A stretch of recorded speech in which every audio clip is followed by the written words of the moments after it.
ജാതകം. വിവാഹ ഒരുക്കങ്ങൾ തകൃതിയായി നടന്നുകൊണ്ടിരുന്നു. ഇതിൽ നിന്നൊക്കെ മാറി വിവേക് മുന്നിലെ ഇരുത്തിയോട് ചേർന്നിരുന്നു. ഇതിനിടയിൽ പലവട്ടം അമ്മയോട് തനിക്കിതിന് താല്പര്യമില്ല എന്ന് പറഞ്ഞെങ്കിലും അവർ അതൊന്നും മുഖവിലയ്ക്ക് എടുത്തില്ല. രാത്രിയായപ്പോൾ ആണ് വിവേകിന്റെ അച്ഛന്റെ പെങ്ങളുടെ ഭർത്താവ് സുധീരൻ അങ്ങോട്ട് വന്നത്. അവരുടെ മകളായ അശ്വതിയെയായിരുന്നു വിവേകിനായി ആലോചിച്ചത്. അമ്മ സുധീരനെ അകത്തേക്ക് ക്ഷണിച്ചു. "അകത്തേക്ക് വരാം സുഭദ്രേ, അതിനു മുമ്പ് എനിക്ക് വിവേകുമായൊന്ന് സംസാരിക്കണം."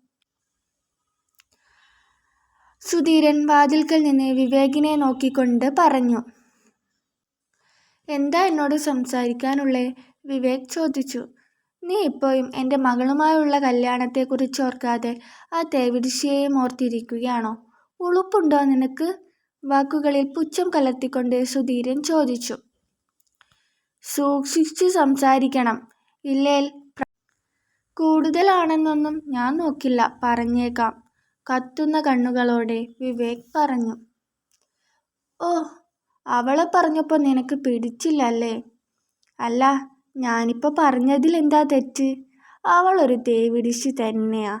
ഒരിക്കൽ ഞാൻ ഇവിടെ വന്ന് പറഞ്ഞായിരുന്നു ആ കളക്ടർ ചെക്കനുമായി അവൾക്ക് വല്ലാത്തൊരു ബന്ധമുണ്ടെന്ന്. അന്ന് നിങ്ങൾ എന്നെ എന്തൊക്കെയോ പറഞ്ഞു.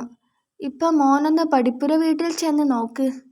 അവനും അവളും ഉണ്ടവിടെ, ഒത്താശ ചെയ്യാൻ, ആ പത്മനാഭനും. കളവല്ല പറഞ്ഞേ, വേണേൽ ചെന്ന് നോക്ക്." പുച്ഛത്തോടെ സുധീരൻ പറഞ്ഞു. അയാളിൽ നിന്ന് കേട്ട വാക്കുകൾ അവന്റെ കർണപടത്തിൽ ഒരു സ്ഫോടനം സൃഷ്ടിച്ചു. അവൻ നേരെ പടിപ്പുര വീട്ടിലേക്ക് ചെന്നു. ശ്രീയെ വീട്ടിലാക്കി ഒരു ചായയും കുടിച്ച് വീട്ടിലേക്ക് പോകാനായി കാറിലേക്ക് കയറുമ്പോഴാണ് വിവേക് അങ്ങോട്ട് വരുന്നത്. അവനെ കണ്ട കിരൺ അവന് നേരെ ഒരു പുഞ്ചിരി സമ്മാനിച്ചുകൊണ്ട് കാറിൽ കയറിപ്പോയി. അവന്റെ പോക്ക് പകയോടെ വിവേക് നോക്കി നിന്നു. അവൻ നേരെ ശ്രീയുടെ അടുത്തേക്ക് തിരിഞ്ഞു. "അവനെന്താ ഈ രാത്രി ഇവിടെ?" കത്തുന്ന കണ്ണുകളോടെ വിവേക് ചോദിച്ചു. "സാറിനെ വീട്ടിൽ കൊണ്ടുവിടാൻ വന്നതാ," ശ്രീ പറഞ്ഞു. "നിന്നെ കൊണ്ടുവിടേണ്ട കാര്യമെന്താ? നിനക്കിങ്ങോട്ട് വരാനുള്ള വഴി അറിയില്ലേ? നീ എന്താ ചെറിയ കുട്ടിയാണോ?" ദേഷ്യത്തോടെ വിവേക് ചോദിച്ചു. അവന്റെ ഭാവം എന്തെന്ന് അവൾക്ക് മനസ്സിലായില്ല. "ഏട്ടനെന്താ ഇങ്ങനെയൊക്കെ സംസാരിക്കുന്നത്? അതിനു മാത്രം ഇവിടെ എന്താ സംഭവിച്ചത്? ഇന്ന് ലാസ്റ്റ് ഡേ അല്ലേ എൻ്റെ ഓഫീസിൽ? അതുകൊണ്ട് സാറെന്നെ വീട്ടിൽ കൊണ്ടുവിടാമെന്ന് പറഞ്ഞു." ശ്രീ പറഞ്ഞു. "ഓഹോ, അങ്ങനെ എത്ര പ്രാവശ്യം അവനിവിടെ വന്നിട്ടുണ്ടെടി? പറയടി."